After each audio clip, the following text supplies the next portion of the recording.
Exercise ഒക്കെ നമ്മൾ എന്നും റെഗുലർലി ചെയ്യുന്നുണ്ടോ? ഇതിങ്ങനെ മീറ്റിനുള്ള കാരണം ഇപ്പോൾ എല്ലാ കൊല്ലം മീറ്റ് നടക്കുമല്ലോ. അപ്പോൾ പിന്നെ അതിന് വേണ്ടിയിട്ട് നമ്മൾ പ്രാക്ടീസ് ചെയ്യുമ്പോൾ ഓട്ടോമാറ്റിക്കലി നമുക്കും എക്സസൈസ് ചെയ്യുമ്പോൾ നമുക്ക് ഒരു ശാരീരിക ക്ഷമത ഉണ്ടാവും. അതാണ് ഒരു പ്രധാന കാരണം. ഈ വർക്കിന്റെ ഒക്കെ ഇടയിൽ നമുക്ക് അതിനുള്ള സമയമൊക്കെ കണ്ടെത്താൻ അത് കണ്ടെത്തണം, എന്നാലേ ഇതിന് ചെയ്യാൻ പറ്റുള്ളൂ.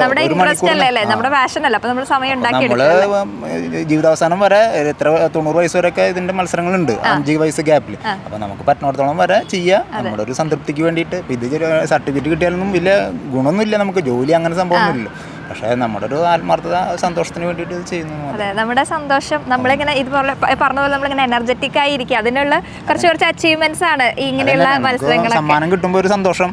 അതിൽ പ്രാക്ടീസ് ചെയ്യുമ്പോൾ ഇതിന് സന്തോഷമില്ല. മറ്റേ ഫുട്ബോൾ കളി അങ്ങനെ കളികളുണ്ടല്ലോ, അതാകുമ്പോൾ കളികൾ നടക്കുമ്പോൾ സന്തോഷം ഉണ്ടാവും. ഇത് പ്രാക്ടീസാണ്, വെറുതെ ഇങ്ങനെ ഓടിക്കൊണ്ടിരിക്കുക. പക്ഷേ ഇതിന് സമ്മാനം കിട്ടുമ്പോഴാണ് നമുക്കൊരു സന്തോഷം മനസ്സിലായി. നമ്മൾ ഈ ചെയ്യുന്നതിനുള്ള ഒരു റിസൾട്ട് കാട്ടുമ്പോൾ അതിനൊരു പ്രത്യേക സന്തോഷമാണ് അല്ലേ? അത്ലറ്റിക്സിന് അങ്ങനെ ഒരു പ്രശ്നമുണ്ട്, കാരണം പ്രാക്ടീസ് ചെയ്യുമ്പോൾ നമുക്ക് മടുപ്പ് തോന്നും, പക്ഷേ പ്രൈസ് വരുമ്പോൾ സന്തോഷം. അപ്പൊ ഇത് അങ്ങനെ ഉള്ളവർക്ക് ഇത് ചെയ്യാനുള്ള ഹരമായിട്ട് കാണുന്ന ആളുകൾക്ക് ഇങ്ങനെയുള്ള മത്സരങ്ങളൊക്കെ വരുമ്പോൾ നല്ല ഇതാണ് അല്ലേ? ഓക്കെ.